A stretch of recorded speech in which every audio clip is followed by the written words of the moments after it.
So the other looping construct that Python provides for you is the while loop. This is a bit different from the for loop. As you see, there is no iterable involved.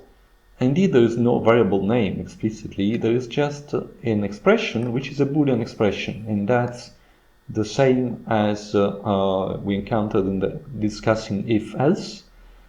And then there is a block of instructions that is run within the loop. Now, this loop comes in useful when we don't know in advance when or many items or which items we're going to process, because for instance they're input by the user, but we just want to continue for as long as that expression stays true. Now let me show you a simple example.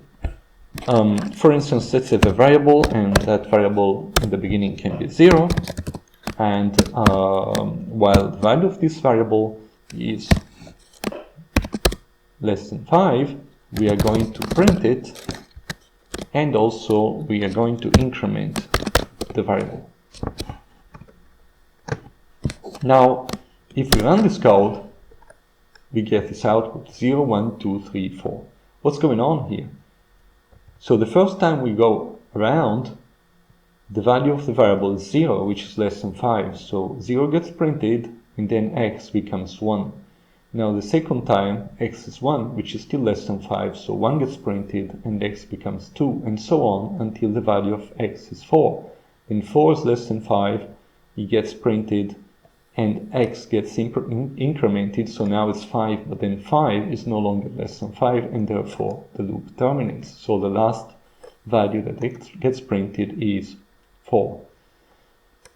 Well, in this case, we've been essentially using the while loop as if it were a for loop, in that the result is the same as the examples we've seen above with printing numbers from 0 to 5. Where was that? Here, right, from 0 to 4.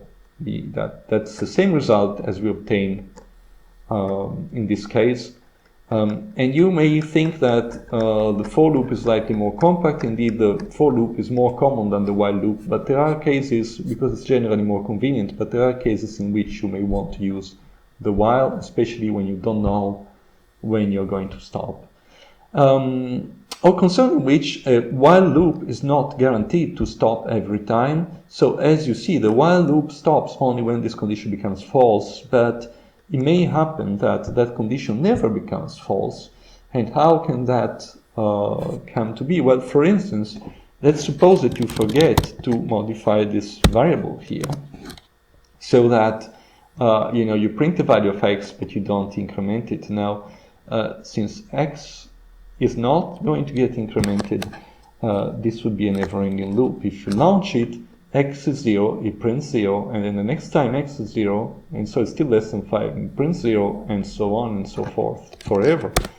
And that's what happens. Now, if that happens to you, don't panic, but move quickly, go to kernel, interrupt your kernel, then you go to, you would have had a lot of 0 printed out, a lot of zeros, your notebook will get huge, so don't save it, go here, sell current outputs,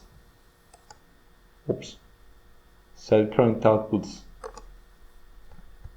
not that one, clear. Now you clear the outputs for that cell. Somehow it hasn't worked. Let me try again. Current outputs, clear. There we are, and you've recovered your notebook. Remember, move quickly to interrupt your kernel if you realize that you have written a never-ending loop.